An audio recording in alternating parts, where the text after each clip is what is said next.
Hello everyone, welcome back to my channel, and if you are new here, hi! My name is Natasha and it's fantastic to have you here. For today's video, we are unboxing and taking a look at the Witch's Familiar Runic Oracle by Athene Noctua. This is a 24 card deck and guidebook published by Hay House, and I know this was an independent deck that just got mainstream, so that's so exciting. Thank you so much to Hay House for sending this deck my way. I'm really excited. This has been on my list. So this retails for $12.99 in the US and $17.50 in Canada, and as always, in the description box below I will link where you can legitimately purchase this should you want to. And whilst you're there, I do have my link tree that will provide you all of my social media as well as all my other fun links for you to check out. All right, let's get into this. Connect with the ancient magic of the divine.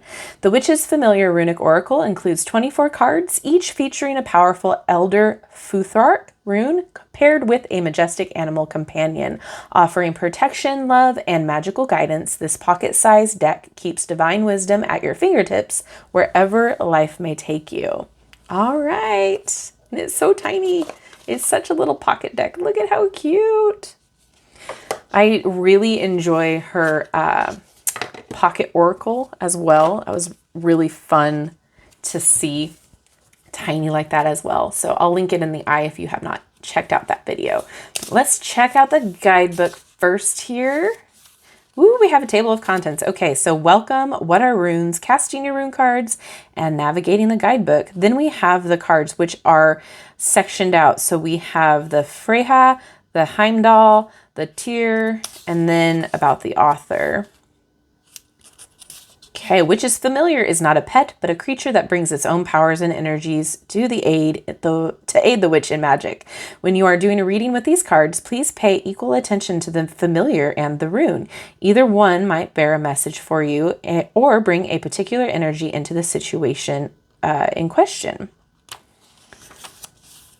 Each reader has their own associations and symbolisms that they attach to different animals, and my spirit connection to a horse, for example, may differ than yours. The universe, the divine spirit, however you describe the sacred, will communicate with you in your language using your symbols, and it is important to be receptive to this. All right, so what are runes? Runes are a series of ancient alphabets used by the early Germanic and Scandinavian peoples, both for communication and as a magical tool. Rune inscriptions are found all over the world in places these intrepid peoples traveled to both trade and conquer. This runic alphabet is grouped into 3 sets of 8 runes, each called an et. Each et is dedicated to a Norse god or goddess. The first et in the Elder Futhark is dedicated to Freya, the goddess of love and battle, the second to Heimdall, the god of foresight, and the third to Tyr, the god of war and justice. There is much debate whether Othala or Dagaz is best considered the final rune of the 24 rune sequence. I have chosen to support Othala as it is poetic completion of the start by Fehu. All right, so a lot more information. And then we have some spreads here. So 3 sister spreads, so 3 cards. 3 to the power of 3 spread, so that's 9 cards. And then Fork in the Road spread, 7 cards. The Ultimate Outcome spread, 5 cards. There's a lot of spreads in here. Full Picture spread, 4 cards. All right, and Navigating the Guidebook. For each card, I have given some insight into the chosen familiar, some details about the runic symbol, 5 keywords or phrases, and a suggestion of how the rune might form part of a magical practice.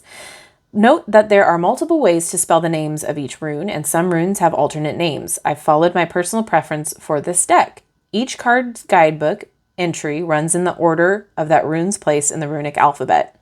Please reference the table of contents in order to find the page number. Okay, cool. So then it goes into the guidebook. All right, let's check out these cards here. I'm excited. So cute. Okay, so they are matte. Oh, okay, so not very thin at all. I'd say it's like right in that midline for me. I like that. Sturdy, but it does have a little bit of a flexibility to it. All right, here we go. Cute. Title or / name, and we have the rune.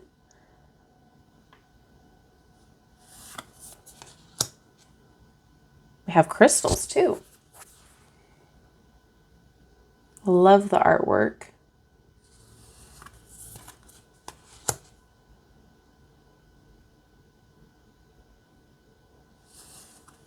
Ooh.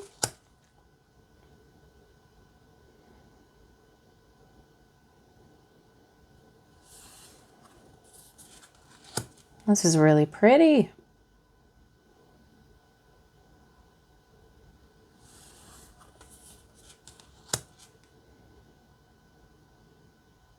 I love the green color. There's an impact with it, but it's not taking away from the subject.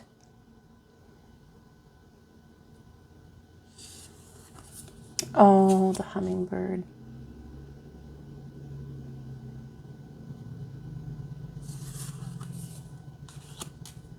We have different moon phases as well.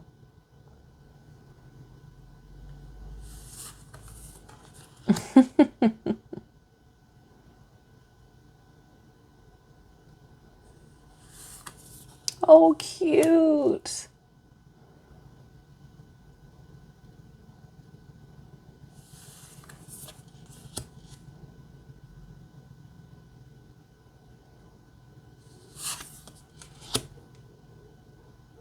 I love the face. Look at that. Precious.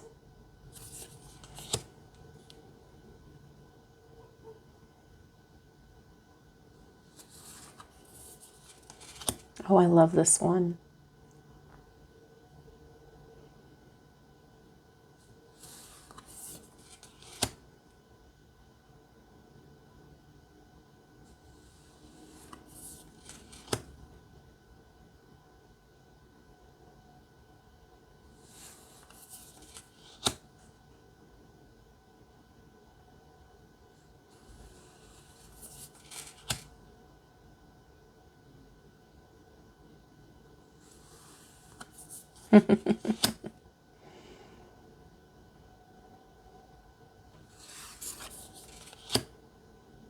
It's so pretty.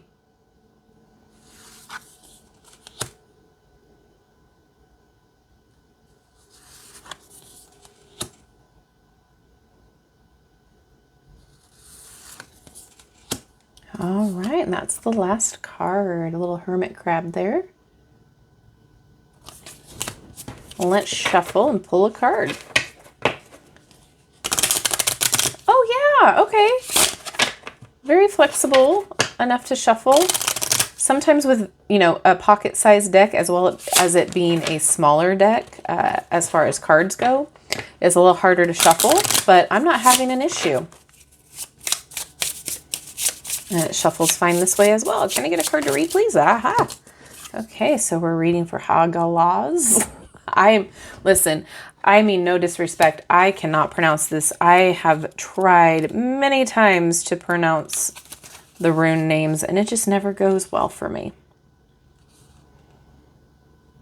All right, number 18.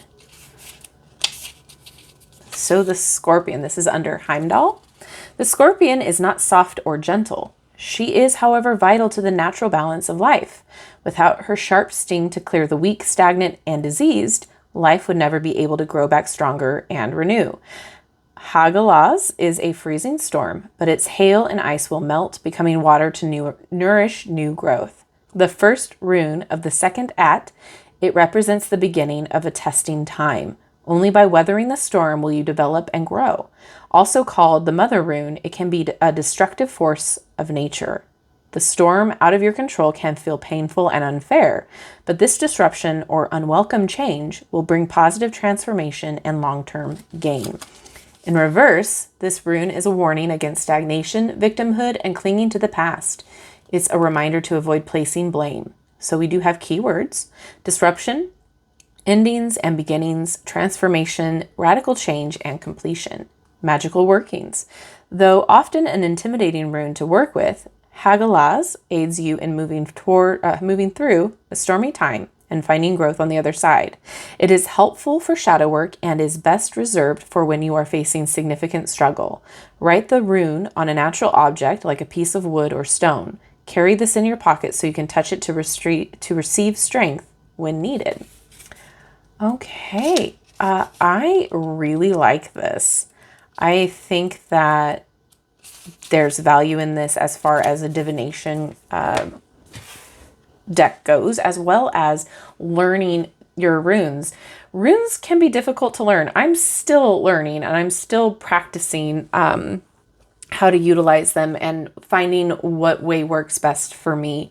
So I am excited to utilize this deck and learn from it and see where it will take me. I love that it has magical workings in here so that you can incorporate the rune in your practice and in your everyday. I think that's fantastic. That will also help you to associate the rune with the energy that the magical working provides. So that way it helps you integrate that into your brain as well. I know for me, I have to like have all different ways of learning in order to actually have something set in my brain. So this will definitely help me integrate a lot of the teachings. So I love the art. I love the style of this. I think that whatever your experience range is, you'll be able to utilize this.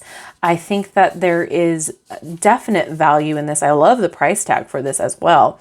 The quality of the cardstock, great too. Like, overall, for me, it's a win. I think that this will be one of the decks that I will be utilizing a lot for runes. So now I would love to know what you guys think about this. Are you excited? Do you already own this? Do you own the independent deck when this was before mass market? I would love to know all your thoughts and opinions down in the comment section below, and drop a Scorpio sign to let me know that you made it this far in the video. Thank you so much to Hay House for sending this deck my way. I am so happy and thrilled. I am excited to get to know it a lot better. And thank you guys for hanging out with me today and watching. I love you and I like you. If you haven't done so already, don't forget to like, subscribe, and hit that notification bell on your way out of this video. That way you will never miss an upload from me. Have a wonderful rest of your day, and I will see you in my next video. Bye-bye.